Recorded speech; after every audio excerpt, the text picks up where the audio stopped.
Once upon a time, there was a sensible straight line who was hopelessly in love with a dot.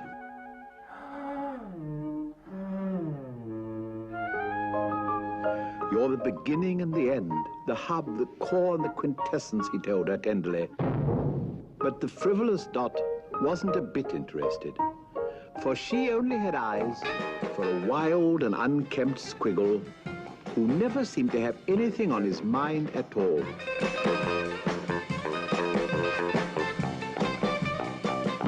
They were everywhere together, singing and dancing and frolicking and laughing and Lord knows what else. He's so gay and free, so uninhibited and full of joy, she cried rapturously.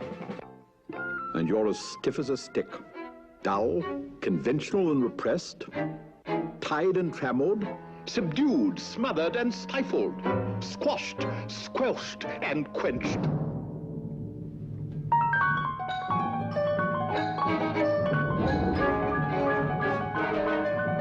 Why take chances, the line argued without much conviction. I'm dependable, steady, consistent. I know where I'm going. I've got dignity. But this was small consolation for the miserable line. Each day he grew more and more morose. He stopped eating or sleeping, and before long was completely on edge.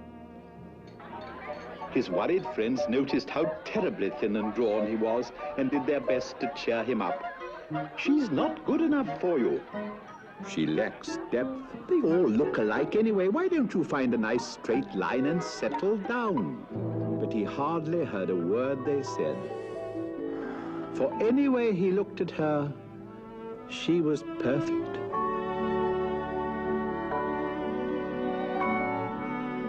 He saw things in her that no one else could possibly imagine. She's more beautiful than any straight line I've ever seen, he sighed wistfully. But even allowing for his feelings, this was probably stretching a point. And so he spent his time dreaming of the inconstant dot and imagining himself as the forceful figure she was sure to admire. The line as a celebrated daredevil. The line as a leader in world affairs. The line as a fearless law enforcement agent. The line as a potent force in the world of art. The line as an international sportsman.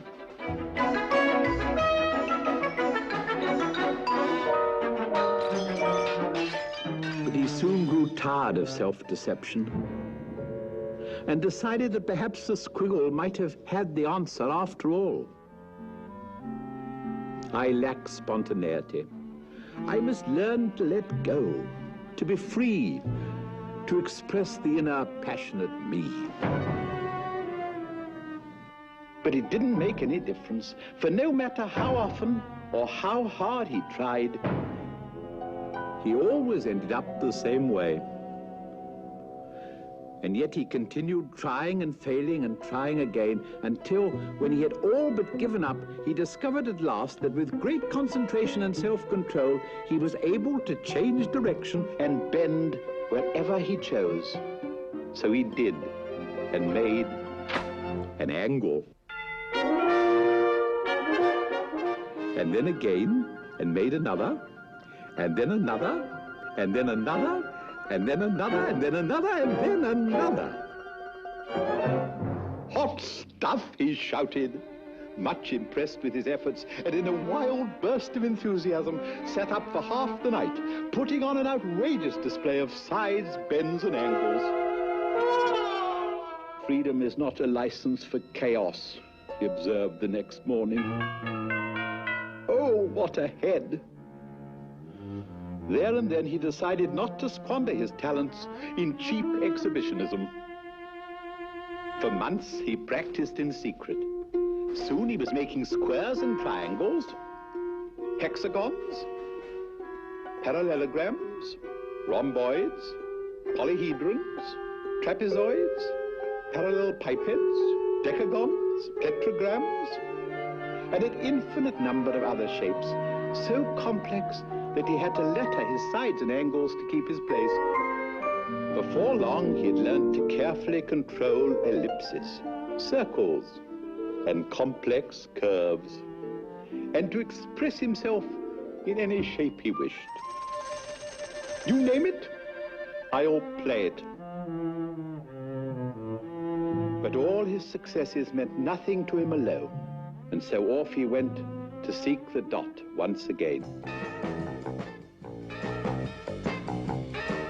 Oh, you again, muttered the squiggle in a voice that sounded like bad plumbing.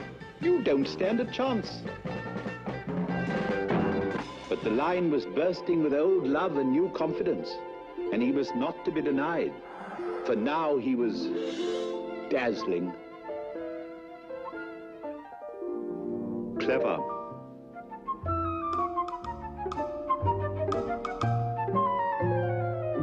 Mysterious. Versatile.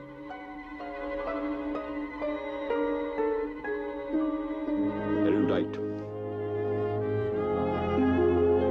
Eloquent.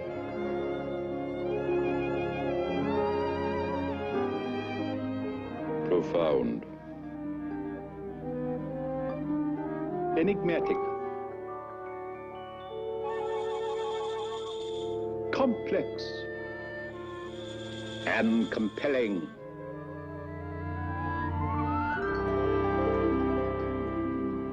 The dot was overwhelmed.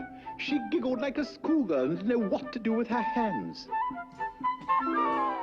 Then she turned to the squiggle, who had suddenly developed a severe cramp.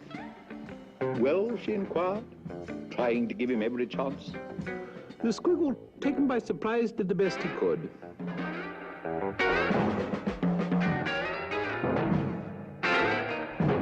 Is that all? She demanded. I guess so, replied the miserable squiggle. That is, I suppose so. What I mean is I never know how it's going to turn out. Hey, have you heard the one about the two guys who... Dot wondered why she'd never noticed how hairy and coarse he was, how untidy and graceless, and how he mispronounced his L's and picked his ear. And suddenly she realized that what she thought was freedom and joy was nothing but anarchy and sloth. You are as meaningless as a melon, she said coolly. Undisciplined, unkempt and unaccountable, insignificant, indeterminate and inadvertent. Out of shape, out of order, out of place, and out of luck. With that, she turned to the line and shyly took his arm. Do the one with all the funny curves again, honey, she cooed softly.